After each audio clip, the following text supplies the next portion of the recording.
사무엘이 살던 시대는 이스라엘 역사 가운데 그 변화가 가장 많았던 시대 중에 하나입니다. 유목 생활을 하다가 정착 생활을 했어요. 유목 생활하다 정착 생활을 해서 진짜 떠돌이 생활이 멈추고 한 군데서 자리를 이제 뿌리를 내려서 계속해서 살 수 있게 되었습니다. 좋잖아요. 여러분 이게 생각해 보세요. 유목 생활하다가 정착 생활이 됐어요. 그러면 이게 두 다리 뻗고 잘 집이 생긴 건데 얼마나 좋겠어요. 그런데 마냥 좋지만은 않았습니다. 이게 신앙적으로 또 도덕적으로 정치적으로 굉장히 큰 혼란이 생겼습니다. 조상에게 물려받은 믿음의 전통이 파괴되었습니다. 그래서 오늘 본문의 사무엘 시대가 약 정착하고 나서 200년가량이 흘렀는데 이 시대의 믿음의 사람을 찾아볼 수가 없었습니다. 너무너무 드문 그런 세상이 됐습니다. 지금 사무엘은 성전에서 자랐으나 성경을 보면 사무엘은 제사장 가문의 아이도 아니고 그 다음에 성전에서 자라서 그 교회 안에서 성전에서 중요한 그 위치에 올라갈 만한 그런 신분 있는 사람이 아니었어요.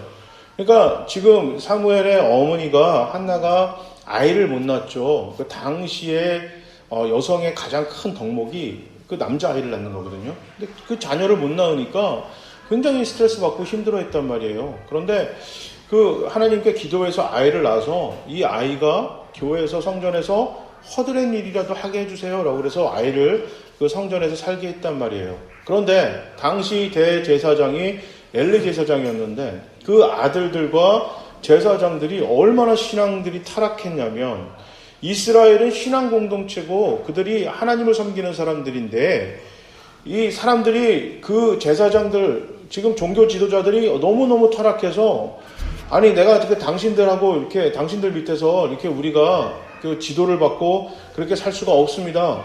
아니 그냥 우리한테 그냥 왕 주세요. 이렇게 돼버린 거예요. 왕 주세요. 그러니까 신앙 공동체가 지금 신앙으로서 하나님께 지배를 받는 게 아니라 정치로 이제 우리가 그냥 정치적인 걸로 세상 사람들과 똑같은 시스템으로 이 나라가 운행되길 원합니다.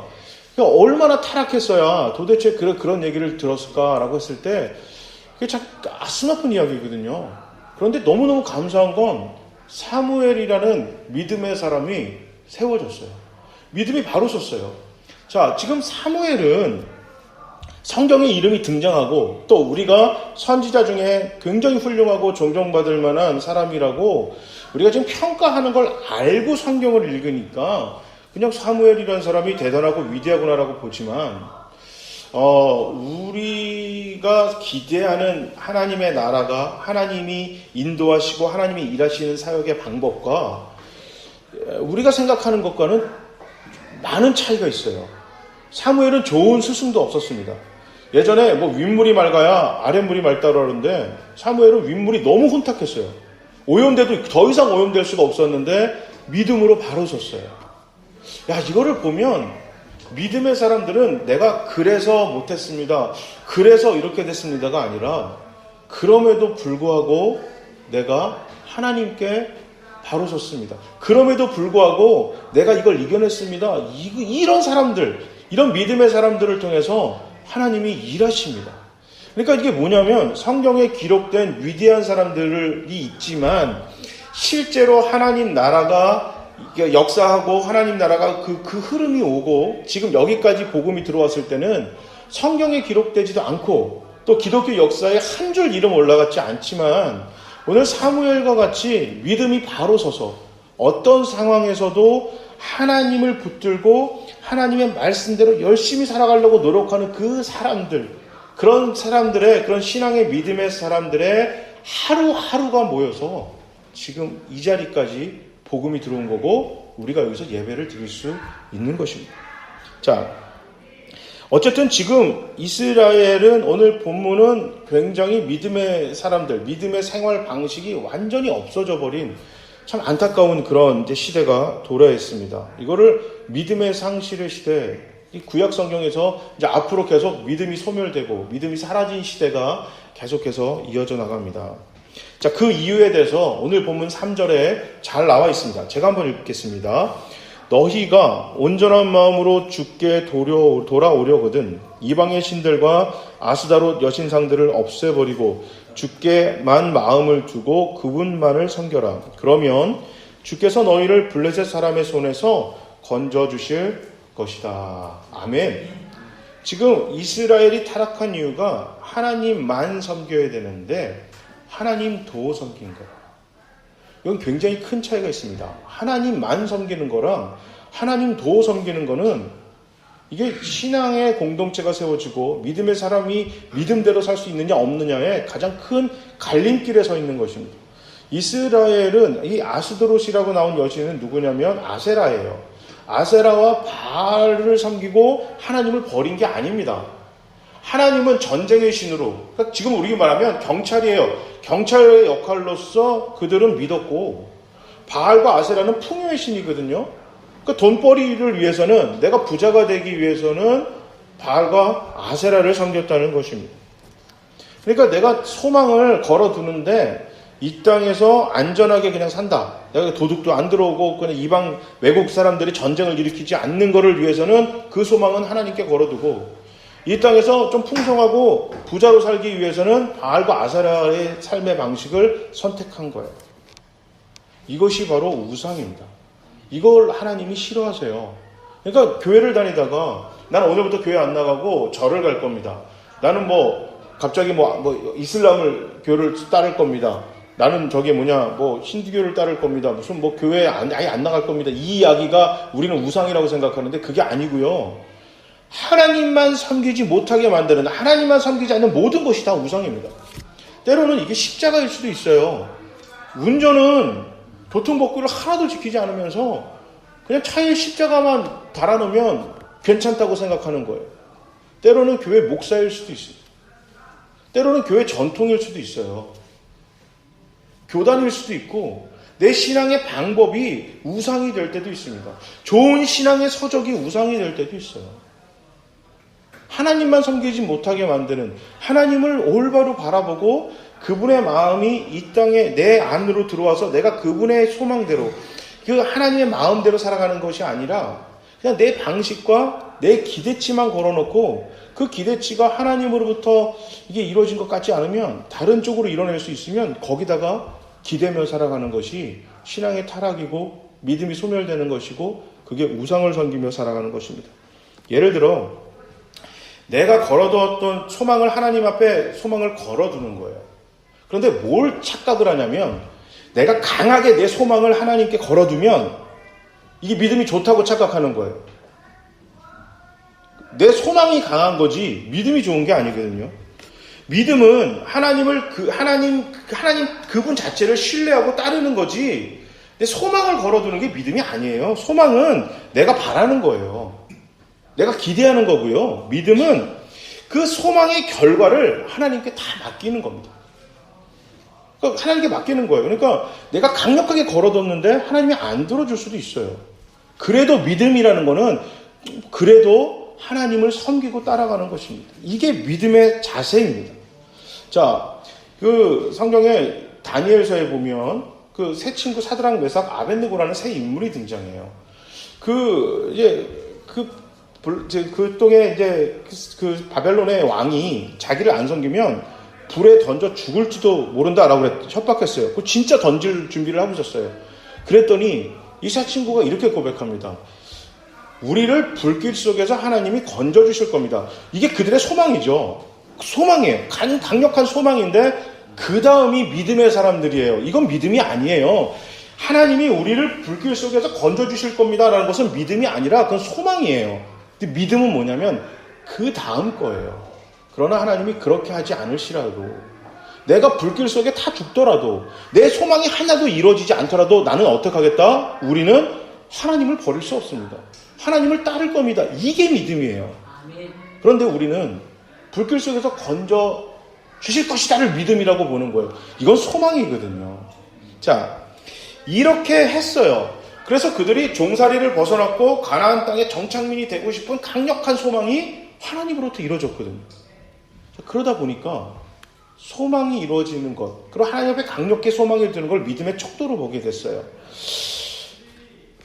부자가 되는 것, 풍성한 수확을 많이 거두는 것, 내가 몸이 건강해지는 것, 내가 자녀를 많이 낳는 것, 이 땅에서 성공하는 그런 소망들을 하나님께 단단히 묶어두는 것, 이것을 믿음이라고 그들이 오해하기 시작했습니다.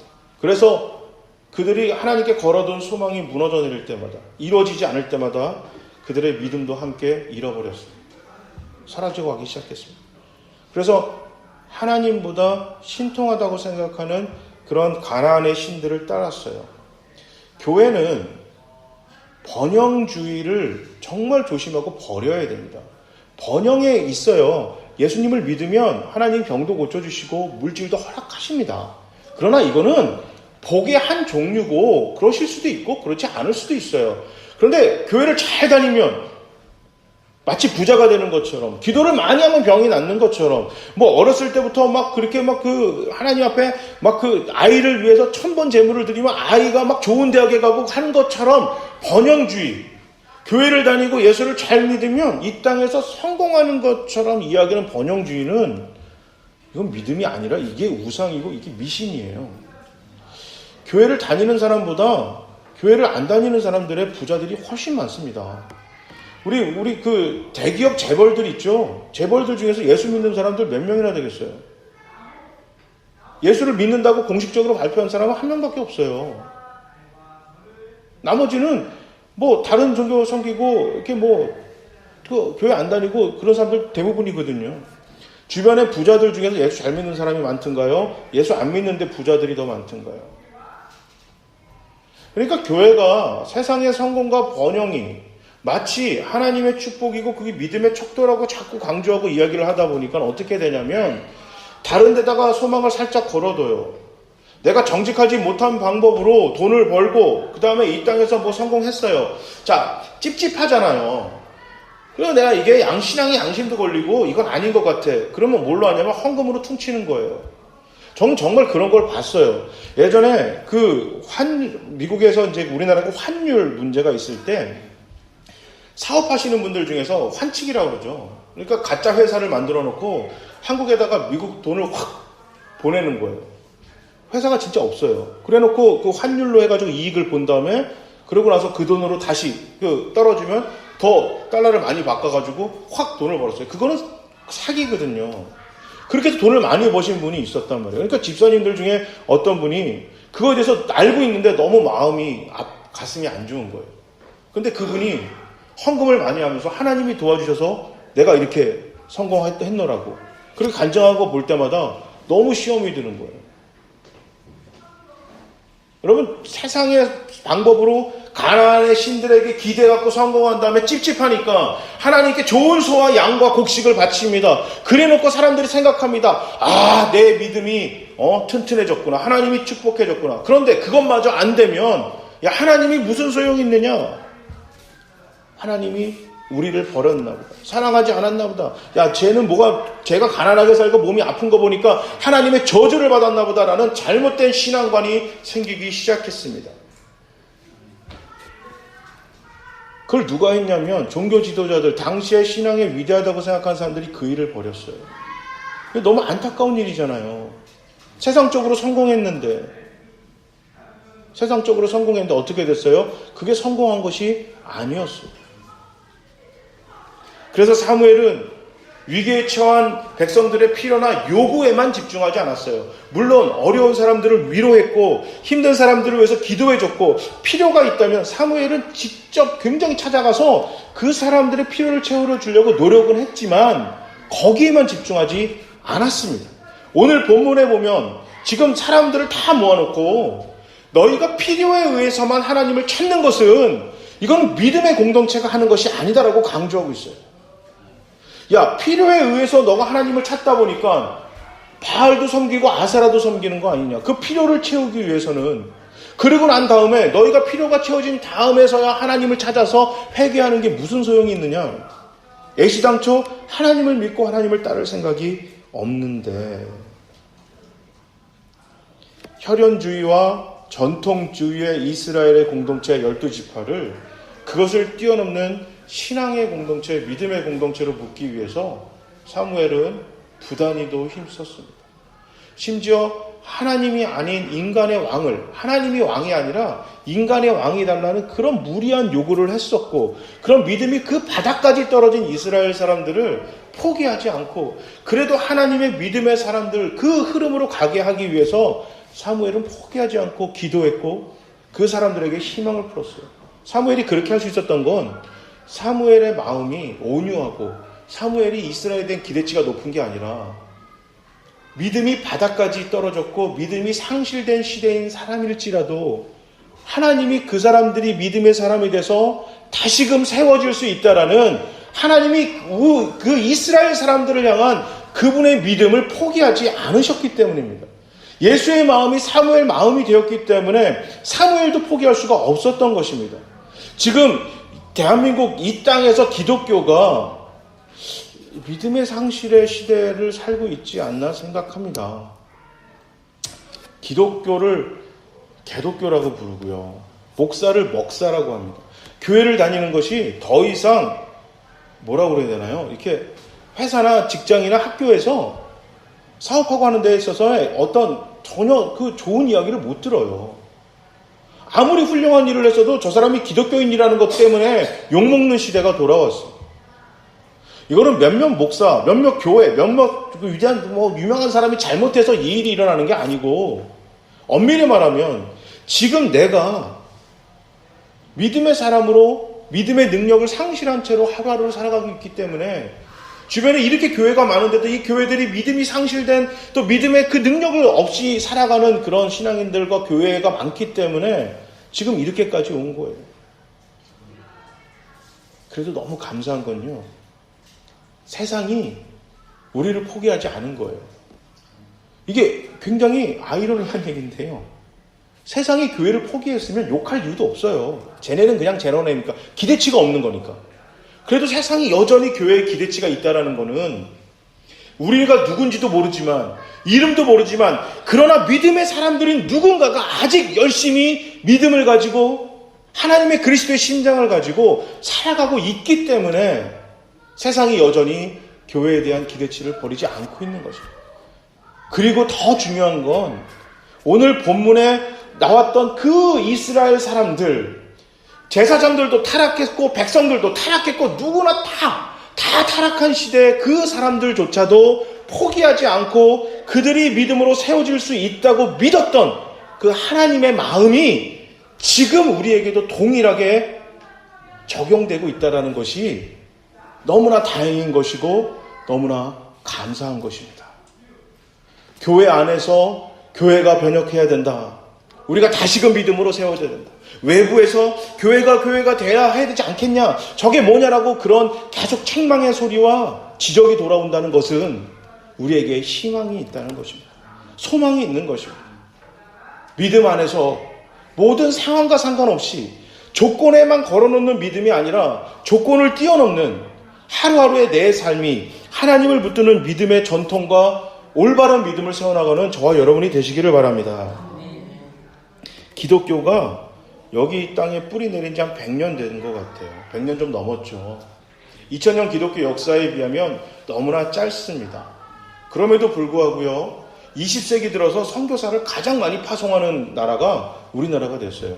미국에서 유학을 하는데 교수님이 이런 얘기 하신 적이 있어요. 미국이라는 나라가 18세기, 19세기 가장 많은 선교사를 파송했거든요. 그런데 너무나 가슴 아프게 선교사가 파송이 돼서 그 미국의 기독교가 들어간 나라치고 잘된 나라가 하나도 없어요. 다 타락했어요. 왜냐면 들어가서요, 미국 식민지화를 만들었거든요. 돈, 이렇게 자원 다 빼먹었어요. 그래서 교회가 오히려 욕먹기 시작했어요. 그러면서 얘기하시는 게 딱 하나 유일한 나라가 대한민국이라는 거예요. 코리아. 한국이 믿음으로 바로 세워진 게 이게 기적이라는 거예요. 딱 유일하게 한 나라래요. 그러면서 얘기하는 게 너무 고맙대요. 미국의 그 기독교 선교 역사가 완전 실패로 그냥 정착이 될 수가 있는데 그래도 한국이라는 나라가 올바로 세워져서 너무 미국 입장에서 선교하는 입장이고 신학교 교수 입장으로 너무 고맙다는 거예요. 그러면서 20세기 들어오면서 몰랐어요, 저도. 전 세계 가장 많은 선교사를 파송하는 나라가 우리나라예요. 인구 대비 이게 말이 안 되는 거거든요. 가장 많은 20세기에 가장 많은 신앙의 부흥이 있었던 나라입니다. 그런데 너무나 안타깝게도 부흥만큼 가장 많이 타락했습니다. 왜냐하면 소망과 믿음이 헷갈렸어요. 조건이 늘어나고 예수를 믿으면 부자가 되고 예수를 믿으면 세상의 갑이 되고 예수를 믿으면 좋은 대학교 가고 배울 수 있고 막 이런 일들이 벌어지다 보니까 그런 일이 이루어질 때만 우리의 믿음이 성장한 것이고 믿음이 바로 세워진 거라는 착각에 빠졌어요. 믿음이 상실됐어요. 한 번은 아들 녀석이 저한테 그런 질문했어요. 아빠, 내 친구네는 되게 잘 산대요. 그 내가 잘 산대? 어떻게 잘 살아? 그러니까 집도 되게 크고요. 뭐 차도 2대나 있대요. 그러면서 왜 우리는 하나밖에 없어요? 엄마도 한 대 사주세요. 막 그런 얘기할 때가 있었어요. 그래서 그건 부자지 잘 사는 게 아니라, 그렇고 저한테 질문하는 거예요. 여러분 잘 사는 것과 부자는 달라요. 잘 산다는 얘기는 바르게 산다는 겁니다. 잘 사는 사람 중에는요, 가난한 사람도 있고요, 부자도 있을 수 있는 거예요. 공부를 잘한다라는 의미는 뭐예요? 내가 배운 거를 가지고 잘 적용하고 정말 올바르게 살아가는 거예요. 요즘, 이게 뭐 얘기하기도 싫은 일들 정치적으로 벌어졌잖아요. 막 여성들을 별장에 불러가지고 뭐 하는 짓거리인지 모르겠어요. 그 사람들이 공부를 얼마나 거의 초등학교 때부터 대학 졸업할 때까지 1등 안 하면 그 자리 못 갈걸요? 우리 표현으로 공부 잘하는 사람이에요. 근데 잘 사나요? 아니죠. 공부를 잘한 게 아니에요. 그냥 공부 점수를 잘 맞은 거지. 좋은 대학 간 거예요. 그럼 잘 살고 있지는 않습니다. 연예인들 요즘 뭐 문제가 생기죠. 그 수많은 연예인들이 인터넷에 이름 한번 올라오고 싶어서 안 달라는데 누구나 알만큼나 유명한 사람이 결국 무슨 짓을 하는 걸 보면 유명한 거지 성공했지만 잘 사는 게 아니죠. 누구나 하면 내노라 할 만큼 대형교회 목사고 그 유명한 장로님 되시고 하시는 분들이 어떻게 됐어요? 잘 못 살잖아요. 그러니까 어떻게 됐어? 계속 문제가 생기고 돈을 챙겼네 안 챙겼네 여성 문제가 있네 없네. 잘 살기 위해서는 믿음이 필요합니다. 믿음이 올바로 세우지 않으면 결코 잘 살 수가 없습니다. 교회가 잘 운영이 되고 부흥이 된다는 것은 우리 교회가 신앙 공동체로서 상황과 상관없이 조건과 상관없이 우리가 하나님께 걸어놓은 소망과 상관없이 우리의 모든 것을 하나님께 맡기고 하나님을 주인으로 삼기고 그리스도의 심장을 가지고 이 땅에 예수가 원하는 일을 하는 것이 잘된 교회예요. 좋은 교회거든요. 건물이 크고 시스템이 잘 돼 있고 사람이 많고 돈이 많은 교회가 좋은 교회, 잘 나가는 교회가 아니고 저 교회 때문에 행복해. 저 사람 때문에 내가 기분이 좋아. 이런 칭찬을 듣는 사람이 많은 교회가 좋은 교회고 잘 되는 교회고 그게 잘 사는 신앙인들인 것입니다. 이런 단단한 그런 믿음을 가지고 살아가는 교회와 성도가 되기를 우리 주님은 너무너무 소망하고 계세요. 교단도 아니고 지역도 아니고 성별이 아닌 견고한 믿음의 공동체인 교회가 되기를 우리 주님은 너무너무 간절히 원하고 계십니다. 그리고 그렇게 될 수 있을 거라고 우리 주님이 믿으세요. 그 믿음에 우리가 응답합시다. 교회 다닌 지 얼마 안 돼서요. 너무 바빠서요. 나는 이제 은퇴할 때가 다 됐거든요. 또 누군가 하겠죠. 이런 생각들이 자꾸 시대와 타협하게 만듭니다. 우리가 믿음이 떨어져 나게끔 세상과 손을 잡게끔 만듭니다. 그러다 보면 필요에 의해서 하나님을 섬기게 됩니다. 필요에 의해서 주님을 발견하기 위해서 찾게 됩니다. 하나님만 섬기는 게 아니라 하나님도 섬기는 사람이 되고 맙니다. 교회의 주인이 공동명의가 되어버릴 수가 있어요. 예수 그리스도가 교회의 주인이 아니라 교회 누군가가 예수와 공동명의로 주인이 되는 경우가 생길 수가 있습니다. 우리 가정에, 여러분 내 삶에 직장에, 우리가 사는 지역에, 그리고 우리 교회에 바른 믿음, 올바른 믿음, 흔들리지 않는 믿음이 되기 위해서는 그럼에도 불구하고 이 신앙의 고백이 있어요. 그럼에도 불구하고 내 소망의 처음과 과정과 결과가 다 하나님께 있다고 믿을 때, 맡길 때, 그 소망이 무너져 내려도 우리의 마음과 신앙은 무너져 내리지 않는 것입니다. 왜냐하면 믿음을 하나님께 걸어놨기 때문에, 하나님이 우리의 믿음을 움켜쥐고 놓지 않는 이상 우리의 믿음은 무너지지 않는 것입니다. 하나님께 믿음을 거시기 바랍니다. 올바른 믿음을 바로 세우시다. 이 풍성한 포도나무 교회의 주인이 되시는 우리 주 예수 그리스도에게 우리의 마음과 우리의 시간과 물질과 우리의 믿음과 처음과 과정과 끝 모든 것을 다 맡겨놓는 저와 여러분, 우리 믿음의 공동체가 되시기를 주님의 이름으로 축복합니다. 아멘.